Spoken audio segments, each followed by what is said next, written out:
For the past 3 weeks, and clocking in over 120 hours of gameplay, this reviewer has been submerged within Feudal Japan.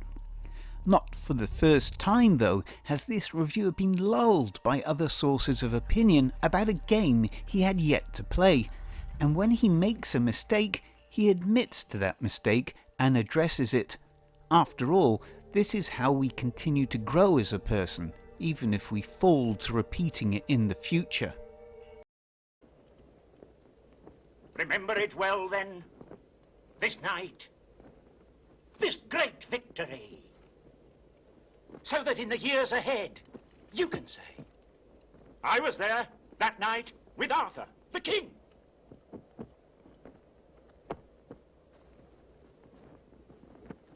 For it is the doom of men that they forget.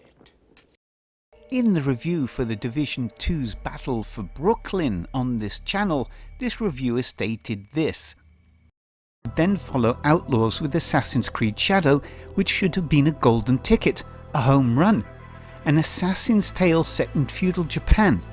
How could anyone mess that up, right? Oh dear. This was something that he should never have done, since he hadn't even played the game, and regardless of others' opinion, or indeed if the statement was accurate or not, he apologises for this.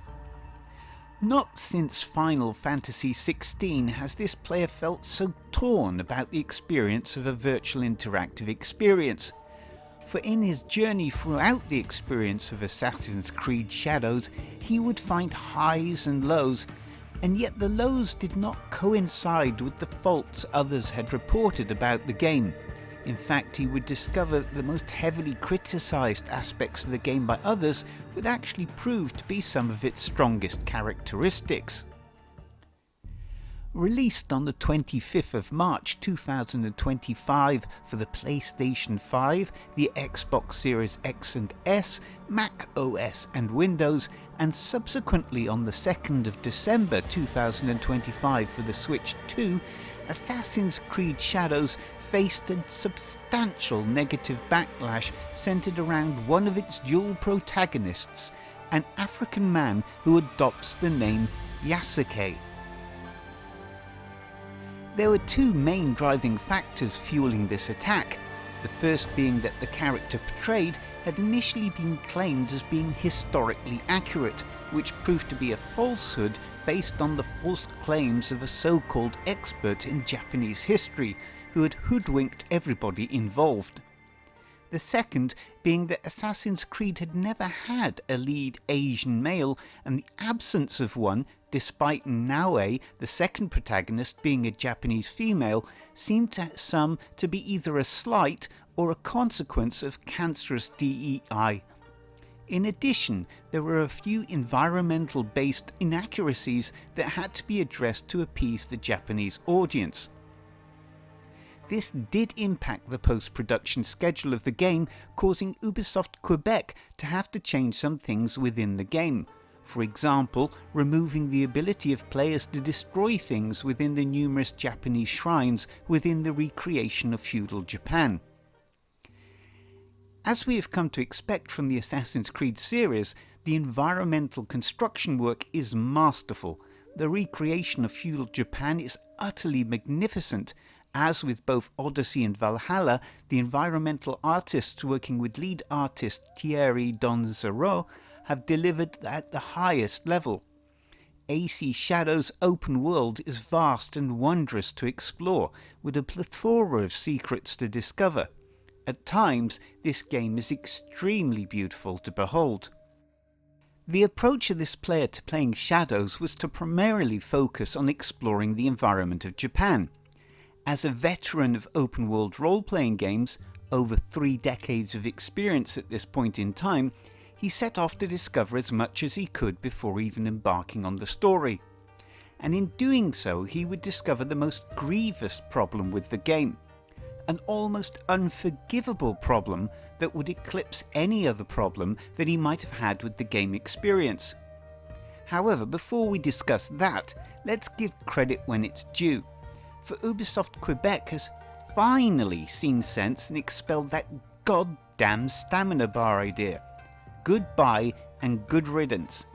Moving back to the adrenaline system is a positive step in the right direction.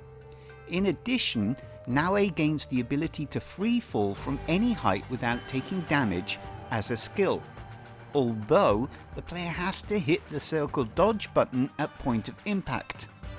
Why? Why, damn it? Just make it automatic as it was in Odyssey. Honestly. Anyway, these are already 2 huge wins for Shadows over Valhalla. However, what they give with one hand, they shoot themselves in the foot with the other. Traversal in Assassin's Creed Shadows is the worst it has ever been within the franchise series. Did Edward occasionally leap in the wrong direction or grab the wrong thing in Assassin's Creed Black Flag? Yes, but there were few hindrances to his mobility around the environment. Both Cassandra in AC Odyssey and Eivor in Valhalla could scale mountain surfaces that in real life even the special forces would have to plan ahead and use equipment to overcome, without batting an eyelid. In both Odyssey and Valhalla, if there was an objective to reach, you could just beeline in a straight line towards it and traverse anything that got in your way, adding to the discovery and exploration of those wonderful environmental experiences. But in Shadows, Naue, who is a friggin' shinobi, light clothing, trained in the martial arts with the speed and agility of a panther, cannot even climb a small slope, let alone almost anything that is higher than she is tall. This is a clip of Naue in training.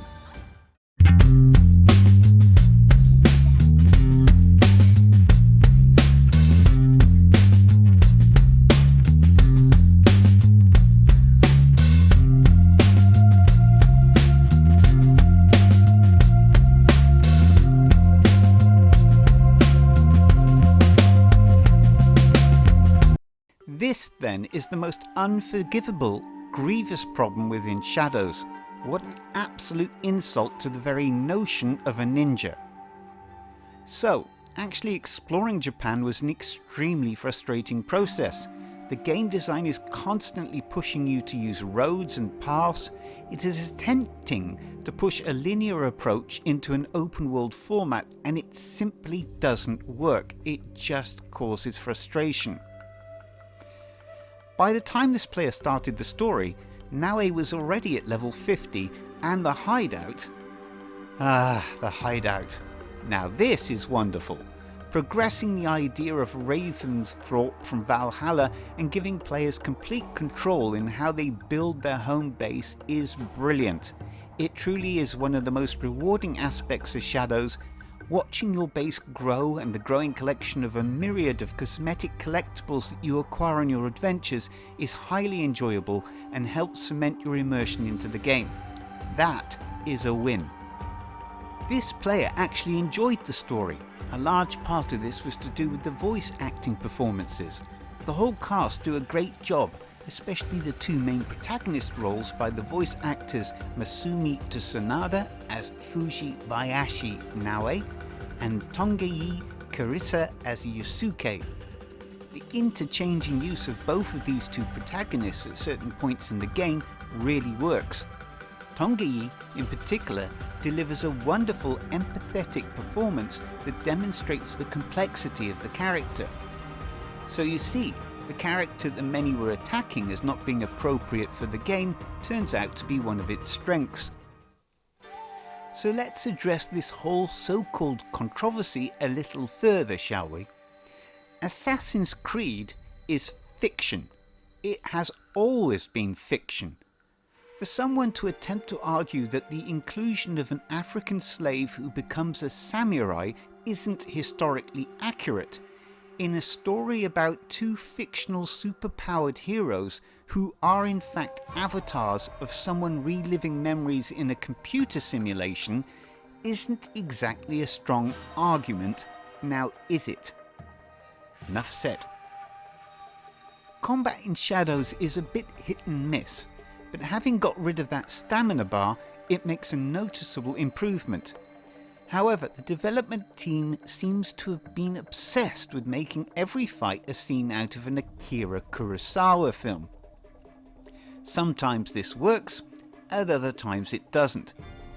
There are a range of diverse skills for both Naoe and Yasuke to learn, as well as different weapons to try out, giving players the opportunity to try different approaches to combat to suit their own playstyle.